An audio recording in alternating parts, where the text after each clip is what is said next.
تیاری کرو اس دن کی جب باپ بیٹے کے اور بیٹا باپ کے کچھ کام نہیں آئے گا۔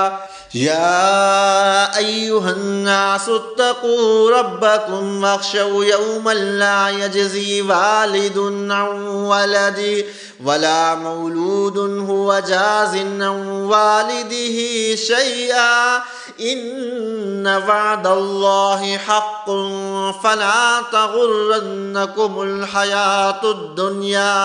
ولا یغرنکم باللہ الغرور۔ اے لوگو اپنے پروردگار کی ناراضگی سے بچو اور ڈرو اس دن سے جب کوئی باپ اپنے بیٹے کے کام نہیں آئے گا